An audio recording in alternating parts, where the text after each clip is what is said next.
You sed. Ramesh Patil एक सामान्य व्यक्ती, एका लहानशा ग्रामीण भागात राहणारा दुकानदार होता. त्याचे दुकान छोट्या गल्लीत होते, जिथे तो अन्नधान्य, चहापूड, साखर व इतर किरकोळ वस्तू विकायचा. रमेशच्या कष्टाने व प्रामाणिकतेने त्याच्या दुकानाला गिऱ्हाईक मिळाले होते, परंतु दुकानाचा व्यवसाय मोठ्या प्रमाणावर वाढवायचा असला तरी त्याच्याकडे भांडवलाची कमतरता होती. रोजच्या खर्चातच पैसे संपून जायचे, त्यामुळे नवीन माल भरता येत नव्हता किंवा दुकानात सुधारणा करता येत नव्हत्या. रमेश नेहमी विचार करायचा की काही भांडवल मिळाले तर मी नवीन वस्तू विक्रीसाठी ठेवून माझ्या व्यवसायाचा विस्तार करू शकतो. एके दिवशी गावातील एक मित्र रमेशला आदिनाथ अर्बन बँकेबद्दल सांगतो.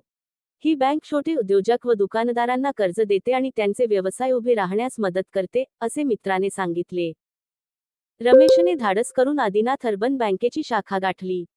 तिथे बँकेच्या अधिकाऱ्यांनी त्याचे स्वागत केले व त्याच्या व्यवसायाच्या गरजा समजून घेतल्या.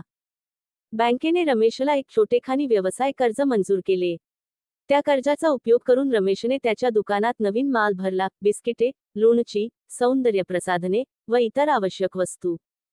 त्याने दुकानाचा देखील थोडासा विस्तार केला व आकर्षक पद्धतीने मांडणी केली. हळूहळू रमेशच्या दुकानाला अधिक ग्राहक येऊ लागले. त्याने मिळालेल्या नफ्यातून कर्जाची हप्ते वेळेत फेडली आणि आपला व्यवसाय अधिक मजबूत केला. आज रमेशचे दुकान गावातील सर्वात विश्वासार्ह व लोकप्रिय ठिकाण बनले आहे. रमेश अभिमानाने सांगतो, आदिनाथ अर्बन बँकेच्या मदतीने माझ्या व्यवसायाला नवा आत्मा मिळाला.